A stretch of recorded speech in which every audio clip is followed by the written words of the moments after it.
What is good, everyone? Welcome to today's aftermarket trade recap. Today is Monday, or not, sorry, not Monday.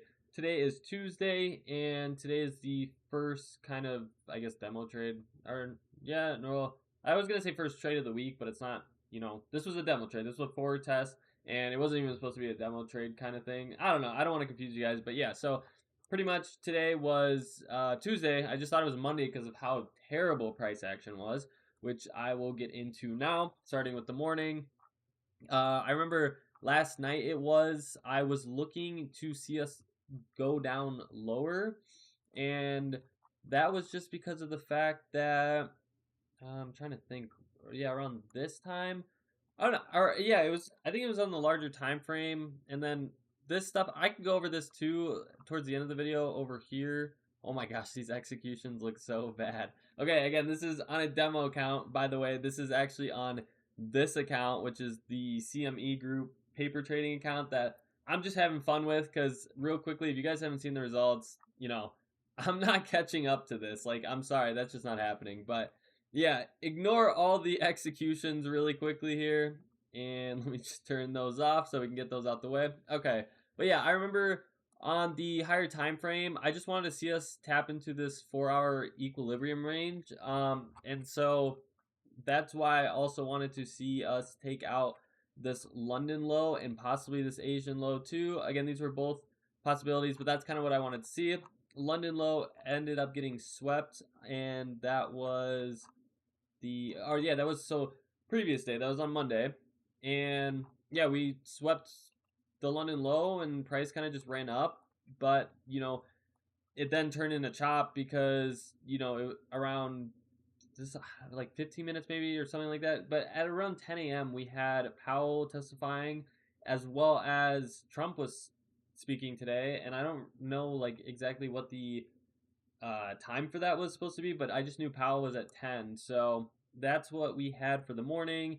And yeah, I mean, just, even after 10 a.m., it was just terrible. Like, again, to me, this looked like a Monday. You can really just see it's literally just a balanced price range of buyers and sellers, stuck in a range. We went up a little bit and then stuck in a range. And I mean, it was just terrible. So I knew I was not going to be trading today. I mean, I was hoping for something in the PM, which you see kind of see from the execution I took here, which I mean, there's not even point of leaving the execute or putting the executions back on, but we kind of did get a run up, and that was really like the one of the biggest moves besides this one during lunch hour. But pretty much coming into lunch hour too.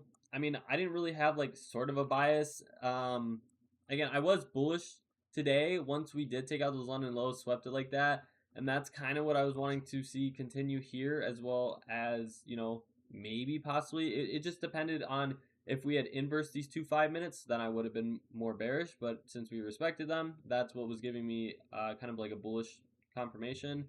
And yeah, I mean, there was this 1 minute inverse fair value gap here, and I didn't realize we were holding the 5 minute, and I think we also did have an SMT here. Yeah, we did. But at the time, I had literally just seen this, plus again, the terrible price action. So I was like, I don't even, again, I was forward testing. I didn't plan on taking any real trades at this point, but I was like, this doesn't even seem like something, worthy of taking. But again, that's just because I didn't know of the SMT and kind of the fact that, we did hold the 5 minute. But yeah, so either way, that would have been a break-even setup. Let me see here. I don't want to spend too much time on this, but yeah, I mean, take out the high, boom, get stopped at break-even. But then this one, I did see how we were holding the 3 minute. We had an SMT, and then we had the 1 minute inverse. Now, again, the executions, you saw that it entered here. That was because I kind of forgot about this CME paper trading account. So my actual entry would have been the close of this candle, which obviously I would have gotten in around on this candle technically, since this one is the close of the inverse. And I'll just change that real quick.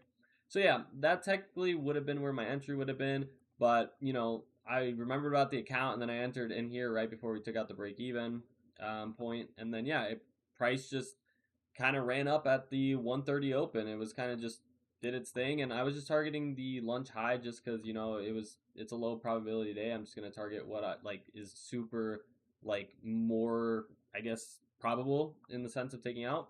But yeah, again, that's pretty much it for today. and then price kind of just went back to doing its thing, a little distribution, and then chopping downwards again. And yeah, I mean, again, not a very good day, and it also is the day before CPI too, so that could possibly be why. And then we have a lot of stuff coming out this week, like PPI, I think it is, or yeah, let me double check on that, but pretty sure it's PPI. Yeah, so I mean that's kind of why, but again, that's pretty much it for today. I don't really expect too much this week, but we'll see. So yeah, peace out.